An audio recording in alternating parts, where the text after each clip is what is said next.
Fish curry ಮಾಡೋದು ಹೆಂಗೆ ಅಂತ ಹೇಳ್ಕೊಡ್ತಾಯಿದ್ದೀನಿ. ಒಂದು ಸ್ಪೂನ್ ಮೆಂತ್ಯ ಕಾಳನ್ನ ಕೆಂಪಾಳ ಬಿಸಿ ಮಾಡಿಕೊಂಡು ಬಾಣಲಿಗೆ 1 ಸ್ಪೂನ್ ಎಣ್ಣೆ, 2 ಈರುಳ್ಳಿ, ಬೆಳ್ಳುಳ್ಳಿ, ಶುಂಠಿ, ಚಕ್ಕೆ ಲವಂಗ, ಕಾಳು ಮೆಣಸು 1 ಸ್ಪೂನು ಹಾಕಿ ಫ್ರೈ ಮಾಡ್ಕೋಬೇಕು. ಆಮೇಲೆ ಒಂದು 4 ಟೊಮೊಟೊನ ಉದ್ದಕ್ಕೆ ಕಟ್ ಮಾಡಿಕೊಂಡು ಟೊಮೊಟೊನ ಹಾಕಿ ಫ್ರೈ ಮಾಡ್ಕೋಬೇಕು.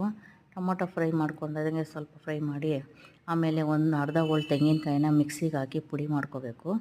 ಮಿಕ್ಸಿಗೆ ಹಾಕಿ ಪುಡಿ ಮಾಡ್ಕೊಂಡಾದ್ಮೇಲೆ ಈ ಹುರಿದಿದ್ದಂಥ ಮಸಾಲ ಅದಕ್ಕೆ ಹಾಕಿ ಅದ್ರ ಜೊತೆಗೆ ಸಾಂಬಾರು ಪುಡಿ ಅಂದರೆ ಬೇಳೆ ಸಾಂಬಾರು ಪುಡಿ 2 ಸ್ಪೂನು, ಧನಿಯಾ ಪುಡಿ 2 ಸ್ಪೂನು, ಹಾಗೆ ಕೊತ್ತಂಬರಿ ಸೊಪ್ಪು, ಆಮೇಲೆ ಹುರಿದಿದ್ದಂಥ ಮೆಂತ್ಯ ಕಾಳು ಅದಕ್ಕೆ ಹಾಕಿ ಸ್ವಲ್ಪ ನೀರು ಹಾಕಿ ನುಣ್ಣಗೆ ರುಬ್ಕೊಬೇಕು.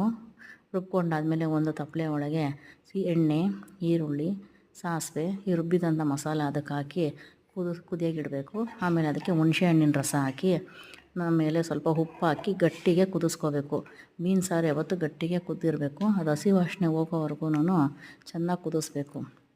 ಅದು ಕುದ್ದಾದ್ಮೇಲೆ ಚೆನ್ನಾಗಿ ಮೀನನ್ನ ಒಂದೊಂದೇ ಮೀನು ಹಾಕಬೇಕು. ಮೀನು ಹಾಕಿ ಸಣ್ಣ ಉರಿಲೇನೆ ಮೀನ ಹಂಗೆ ಬೇಯಿಸ್ಬೇಕು. ಬೇಯಿಸಿ ಆದಮೇಲೆ ಆಫ್ ಮಾಡ್ಬಂದು ಕುದಿ ಬಂದಿದ ತಕ್ಷಣ ಆಫ್ ಮಾಡಿಬಿಟ್ಟು ಅದಾದಮೇಲೆ ಒಂದು 5-6 ಅವರ್ ಬಿಟ್ಟು ಫಿಶ್ ಕರಿನ ಸರ್ವ್ ಮಾಡಬೇಕು. ಯಾಕಂದರೆ ಉಪ್ಪು ಹುಳಿ ಖಾರ ಎಲ್ಲನೂ ಅವಾಗ